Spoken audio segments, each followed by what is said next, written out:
You hear a sound in the dark. You're alone. You freeze. Is it the wind? A person? Something else? Your mind races. Your heart pounds. And yet, you don't know what you're afraid of. Just that something might be there. That moment captures one of the most powerful and universal human experiences: fear of the unknown. But why does uncertainty trigger such a visceral response in us? Why do we dread ambiguity, avoid unanswered questions, and sometimes choose bad information over no information at all? Today, we're exploring the deep psychological roots of our fear of the unknown, how it helped our ancestors survive, how it shapes our behaviors today, and why, paradoxically, we're also drawn to it. The evolutionary origins of fear. To understand our fear of the unknown, we need to go back, way back. In our evolutionary past, not knowing meant risk. Ambiguity could be deadly.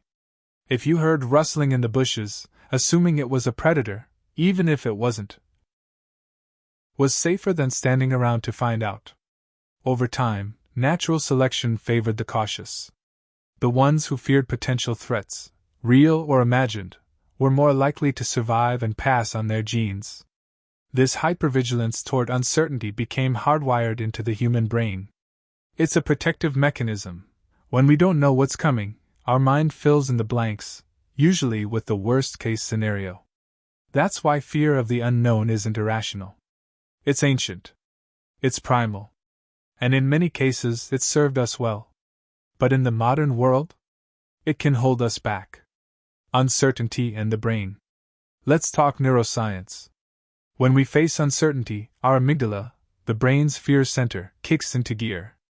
It prepares our body for a potential threat: faster heartbeat, tightened muscles, heightened senses. But here's the kicker: your brain would often rather deal with bad news than no news. In one study, participants who were told they might get an electric shock experienced more stress than those who knew for sure they would get shocked. Why? Because the brain hates limbo. It wants closure, even if that closure is unpleasant. This is why we check our phones obsessively for replies.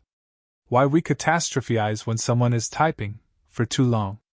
And why conspiracy theories can feel more comforting than complex truths. Certainty, even false certainty, reduces anxiety. The role of control. Another layer here is control. Humans crave control over their environment. We like to predict outcomes, influence events, and navigate with a clear map.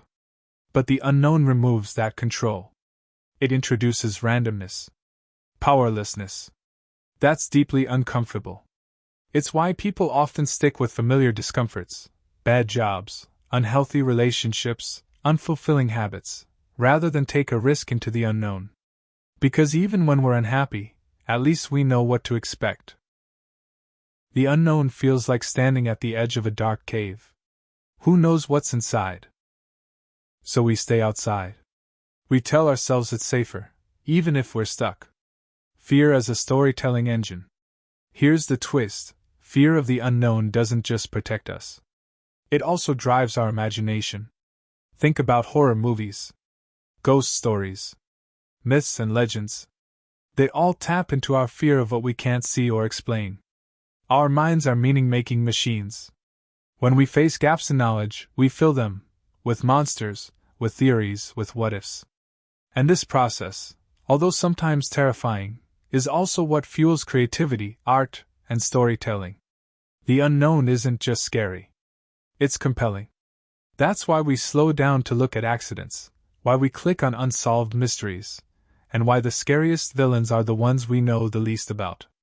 Modern life and manufactured certainty. In today's hyperconnected world, we're drowning in information. But that doesn't mean we're less afraid. In fact, the speed and complexity of modern life often heighten uncertainty. Global crises, job markets, climate change, AI. So what do? We cling to certainty, even when it's false. This is why people gravitate towards strong opinions, black and white thinking, or echo chambers. These frameworks give us the illusion of control in a world that feels unpredictable. It's also why misinformation spreads faster than nuance. Simpler answers feel safer, especially when we're overwhelmed. Children, change, and curiosity. Interestingly, children often show less fear of the unknown than adults. Why? Because for them, everything is unknown. The world is new, and curiosity hasn't yet been replaced by fear. But as we age, and as we experience failure, rejection, or danger, we start to associate the unfamiliar with pain. We begin to armor up, to avoid risk, to choose comfort over growth. But it's worth remembering, fear of the unknown is learned. And it can be unlearned too. Can we rewire our response? So how do we deal with our fear of the unknown without letting it paralyze us? It starts with awareness. Understanding that your discomfort is natural. It's your brain doing its job, protecting you. But not all unknowns are threats. Some are opportunities. Some are necessary transitions. Here are a few practical ways to build resilience. Name the fear. Instead of letting it swirl in the background, say it out loud. I don't know what will happen, and that scares me. Focus on what is in your control. Even if you can't predict the future, you can prepare. You can respond with intention. Practice uncertainty. Try something new. Take small, calculated risks. Build your tolerance for not knowing. Stay curious. Replace what if something goes wrong with what if something goes right. Courage isn't the absence of fear. It's fear walked through. Final thoughts. Fear of the unknown is one of the oldest feelings we have. It kept our ancestors alive. It warns us of danger. It makes us human. But if we let it rule us, it can also keep us stuck, trapped in cycles of avoidance, repetition, and missed opportunities. At its core, the unknown is a mirror. It reflects not just what we fear, but also what we hope. Every new job, relationship, invention, or adventure starts with a leap into uncertainty. And while not every leap lands where we want, staying frozen won't get us anywhere. The next time you feel your chest tighten at the edge of something unfamiliar, pause. Breathe. And ask yourself, what might I find if I go just one step further? The unknown isn't always the enemy. Sometimes it's the beginning. Thanks for watching. If this made you think, or helped you see fear in a new light, go ahead and like, subscribe, or share with someone who might need this reminder. Got your own story about facing the unknown? Drop it in the comments. I'd love to hear it. And remember, your brain may crave certainty, but your life?